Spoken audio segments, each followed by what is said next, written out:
మీ సినిమాల విషయానికొస్తే నేను ఇంకోటి అబ్జర్వ్ చేసిందేంటంటే ఆర్టిస్టులు అంటే ఆ కాంటెంపరరీగా ఉండే ఆర్టిస్టులు చాలా తక్కువ కనిపిస్తారు మీ సినిమాల్లో. హ్మ్. ఒక యూనిక్‌నెస్ ఉంటది. ఆ కాస్టింగ్‌లో. చాలా మందికి మీరు ఇండస్ట్రీకి పరిచయం చేశారు. మీ ఫస్ట్ సినిమాలోనే చాలా మంది పరిచయం అయ్యారు. సో, తర్వాత సినిమాల్లో గూడా and how do you pick artist?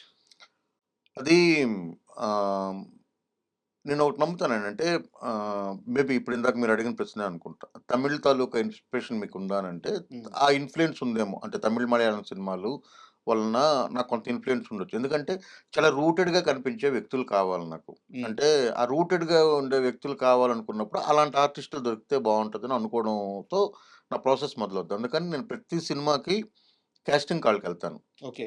ప్రతి సినిమాకి. ప్రతి సినిమా నేను సినిమా స్టార్ట్ చేస్తున్నాను అనగానే ఫస్ట్ నా ఇన్‌స్టా పేజీలో, ఇన్‌స్టా స్టోరీలో నేను కాస్టింగ్ కాల్ ఏస్తాను. సో, ఫస్ట్ ప్రొఫైల్స్ తీసుకుంటాను. ప్రొఫైల్ తీసుకొని అందులో నా క్యారెక్టర్స్ ఏంటి నాకు తెలుస్తాయి కాబట్టి అందులో ఎవరెవరు పనికొస్తారో వాళ్ళందరిని సార్ట్ ఔట్ చేస్తాను. తర్వాత వాళ్ళని పిలుస్తాను. హ్మ్. వాళ్ళ యాక్టింగ్ ఎబిలిటీ చూస్తాను. ఆ క్యారెక్టర్‌ని వాళ్ళు 5% చేస్తే చాలు. మిగతా 95% నేను చేయించుకోగలనని నాకు నమ్మకం ఉంటది. ఆ 5% వాళ్ళు అంటే కామన్ సెన్స్ ఉందా లేదా అని చూస్తాను.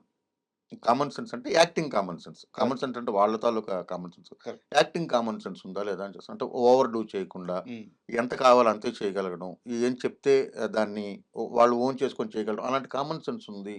ఉంటే చాలు. మిగతా 95% నేను చేయించుకోగలనని నమ్ముతాను. హ్మ్. సో, అలాంటి వాళ్ళని పిక్ చేసుకుంటాను. పిక్ చేసుకొని తర్వాత ఫస్ట్ ప్రయారిటీ తెలుగు వాళ్ళకే ఇస్తాను. హ్మ్. తెలుగు యాక్టర్స్‌కే చూస్తాను. అది లేనప్పుడు ఇంకెవరైనా చూడండి. తెలుగు వాళ్ళకే చూస్తాను. ఎందుకంటే నాకు ఈ విషయంలో 'కోట శ్రీనివాసరావు' గారు చెప్పింది ఎందుకో లోపల నాటుకుపోయింది. అదేంటో నాకు కూడా తెలీదు. అంటే నేనేమి పరభాషకి పరభాష నటులకి వ్యతిరేకమని కాదు.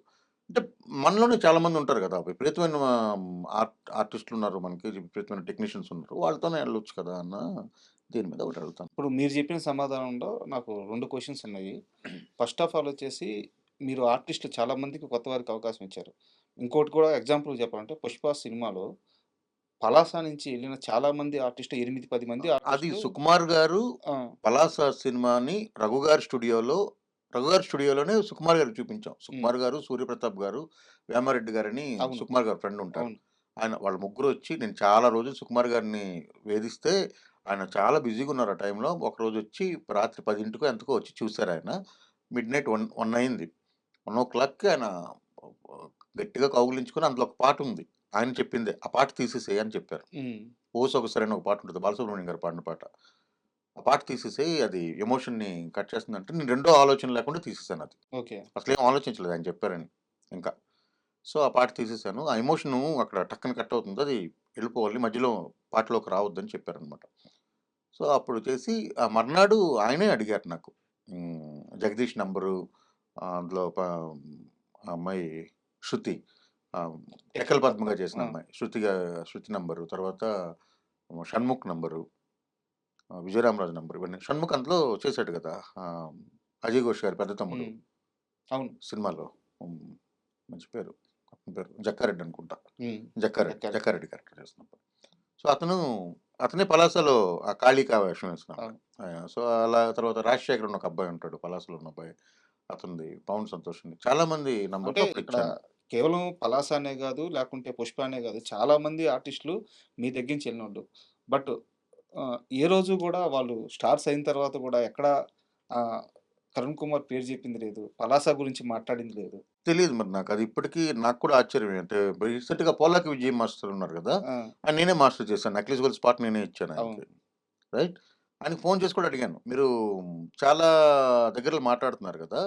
ఇప్పుడేమి ఎవరో ఎవరికి లైఫ్‌లిచ్చారు అలాంటివన్నీ కాదు. హ్మ్. 'పలాస'ని అసలెందుకు ఒక మంచి సినిమాని ఇప్పుడు 'పలాస' ఆల్‌మోస్ట్ ఒక 60, 70% తెలుసండి. మిగతా ఒక 30% తెలీదు. నేను ఈ మధ్యన కలిసిన ఒక ముగ్గురు, నలుగురు హీరోల్లో చూడలేదు దాన్ని. హ్మ్. ఎందుకంటే మళ్ళీ ఇది వేరే సబ్జెక్ట్. హీరోలు అసలు సినిమాలు చూడరు.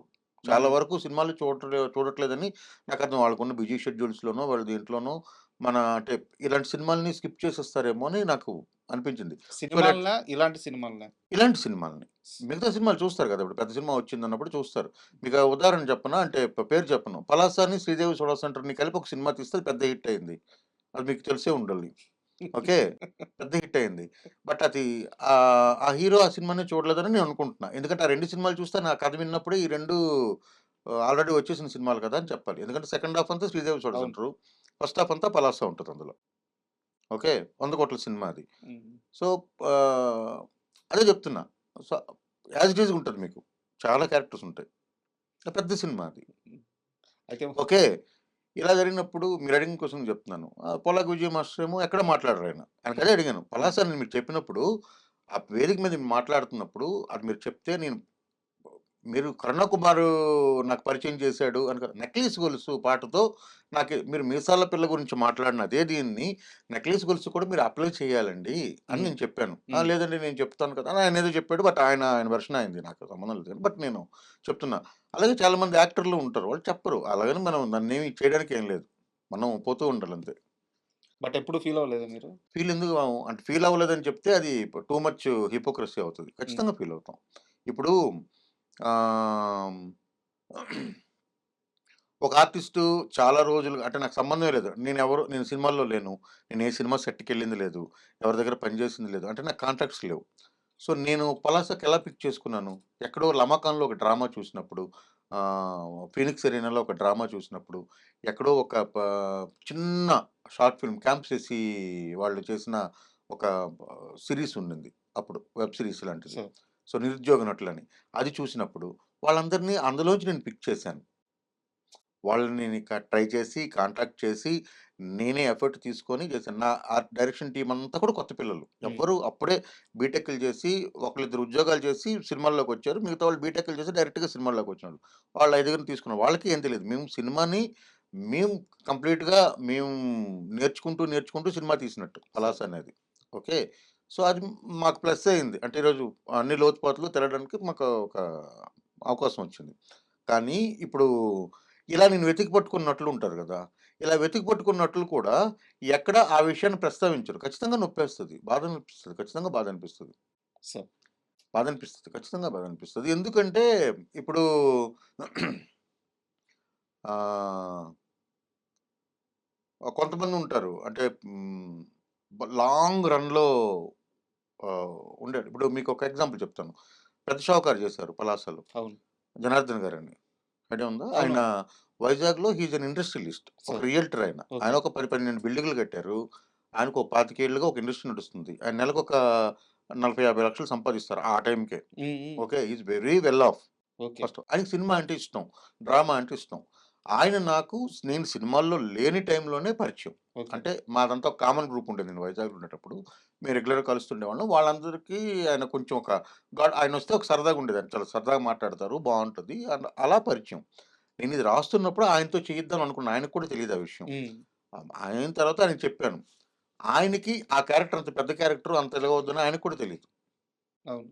ఆయన మీకు కాల్ షీట్ అంటే డైరెక్ట్‌గా వైజాగ్ నుండి కారేసుకొని వచ్చేసేవారు. డ్రైవర్‌ని, ఒక అసిస్టెంట్‌ని తీసుకొని వచ్చేవారాయన. హ్మ్. వచ్చి యాక్ట్ చేసి ఎంత టైం అయిందో మళ్ళీ రిటర్న్ ఎళ్ళిపోయేవారు. 2 గంటలే గదా! బట్ డైలాగులు కూడా పలాసనుంటది. చాలా చెప్పారాయన. అదే చెప్తున్నా. మన ఇంట్లో కత్తుందంటే మనం ఆ! వెళ్లి దొరకం. అది. ఎంత ఇంటెన్స్‌గా చెప్పాడంటే సో, నేను యాక్టర్ అనుకుంటున్నాను. ఆయనకసలు తెలీదు. ఆ! ఆ పాత్ర అంత ఇదవుతదనేది కూడా సినిమా తీసేటప్పుడు తెలీదు. ఎందుకంటే ఆయన ఎప్పుడో ఒక వారం రోజులకో, 10 రోజులకో పిలిచేవాళ్ళం. ఆయన సీన్‌లయిపోయేవి. ఆయన ఎళ్ళిపోయేవారు. ఆయనొచ్చినప్పుడు మాకు రిటర్న్ అన్నీ తీసుకొచ్చేవారు. హ్మ్. అరటిపళ్ళని, ప్రొడక్షన్ అందరికి కలిపి చెక్కీలని ఇవన్నీ వైజాగ్ నుండి అన్నీ తీసుకొచ్చి అందరికి పంచి, అందరూ చేసుకోండబ్బా! అని చెప్పి కాసేపు ఇచ్చేసి ఎళ్ళిపోయేవారు. ఆయనేదో పిక్నిక్ వచ్చినట్టు సరదాగా వచ్చినట్టు వచ్చెళ్ళిపోతుండేవారు తప్ప, ఆయన కూడా అంత ఊహించలేదు. ఒకసారి ఎడిట్ అయ్యి డబ్బింగ్ చెప్పి అంతాను "ఏంటి కరుణ ఇలాగొచ్చింది సినిమా" అని ఆయనన్నారు. తర్వాత సినిమా వచ్చిన తర్వాత ఆయనిప్పుడు 'పలాస జనార్దన్' పేరు పెట్టుకున్నారు. అంటే ఇప్పుడు ఆయన దాదాపు ఒక 35 సినిమాల్లో అవును. నటించారు. ఇప్పుడు 'పెద్దిలో' యాక్ట్ చేస్తున్నారు. ఆహ్, ఆహ్, ఇంకో సినిమా ఉందండి. చాలా పెద్ద సినిమాలు. పెద్ద సినిమాలన్నిట్లో ఉన్నారు. 'నాని' గారి సినిమాలున్నారు. హ్మ్. 'పారడైజ్‌లో' ఉన్నారు. సో, ఆయనొచ్చి చేస్తూ వెళ్తూ ఉన్నారు. బట్ ఆయన హ్మ్, పేరు ఇవ్వడమే టైటిల్స్ కూడా పలాస జనార్దన్ పలాస్. అని పెట్టుకున్నారు. ఆయనకసలు అవసరమే లేదు. హ్మ్. అంటే ఆయన స్టేచర్‌కి అది అవసరం లేదు. ఆయన డీపీ నా ఫోటో ఉంటది. అబ్బా! ఆయన డీపీలో నేను ఆయనతో దిగిన ఫోటో ఉంటది. మొన్న వాళ్ళ అబ్బాయి పెళ్లయింది 4థ్‌న. ఆహ్, ఆ నెల రోజుల పాటు ఆయన ఆహ్, కొడుకు, కోడలు, ఆయన, వాళ్ళ మిసెస్ ఉన్న ఫోటోని పెట్టుకున్నారు. అంతకుముందు నేను ఒక రెడ్ షర్ట్‌లో ఉంటాను. ఆయన ఒక పూల చొక్కాలో ఉంటారు. మా ఇద్దరి తాలూకు ఫోటోగ్రాఫ్ డీపీ. సో, ఇదంతా ఏంటి అంటే అదేమి గ్రాటిట్యూడ్ ఇదని కాదు. అదొక సరదా అంతే. ఒక ఒక ఇదుంటదంతే. ఇప్పుడు నేను మీకు ఇదంతా ఎందుకు చెప్తున్నాను, ఆయనతో నాకేమి ఆర్థిక లావాదేవీలు ఏమి లేవు. ఆయనతో నాకు ఎటువంటి ఇది లేదు. అర్థమవుతుంది సార్. అంటే ఎండ్ ఆఫ్ ద డే ఆ చిన్న గ్రాటిట్యూడ్ అనేది మనం మెయింటైన్ చేయాలి గదా! అంటాను నేను. కరెక్ట్. ఎందుకంటే ఆ కష్టపడ్డ వ్యక్తి వాళ్ళ నుంచి అదొచ్చినప్పుడు ఆ ఆనందం గూడా ఎక్స్‌పెక్ట్ చేస్తాడు గదా! ఆ! అంటే మీరు సినిమా గురించి చెప్పాలి గదా! ఆ! కరెక్ట్. ఇప్పుడు నేనెప్పుడు వ్యక్తిగతం కోరుకోవట్లా. 'కరుణ కుమార్' అనేది చెప్పొద్దు. అది ఎవరికి ఇక్కడ ఏమి ఇప్పుడు నేను కూడా నా స్వార్థమే గదా! నేనెళ్ళి నువ్వు యాక్ట్ చేస్తే నా సినిమాకి అది ప్లస్ అవుద్ది కాబట్టి మిమ్మల్ని నేను తీసుకున్నాను. బట్ అది మీకు ప్లస్ అయ్యి తద్వారా మీకొక అప్పటిదాకా మీరు స్ట్రగుల్ అవుతున్నారు. మీకు ఒక 10 అవకాశాలొచ్చినప్పుడు దాన్ని మీరు ఆ సినిమాని ఎందుకు ప్రస్తావించరు అన్నది నా తాలూకా క్వెషన్. కరెక్ట్ క్వెషనే. కరెక్ట్ క్వెషనే. సినిమాని ప్రస్తావించాలి వాలిడ్ గదా! సార్. దాని ద్వారా అంటే ఓకే. ఇతనికి ఈరోజు ఇంత గుర్తింపొచ్చింది ఆ సినిమా ద్వారా. ఆ సినిమా ఏంటో చూద్దామని చూడొచ్చు గదా! అవును. సినిమాని. అవును. అంతే.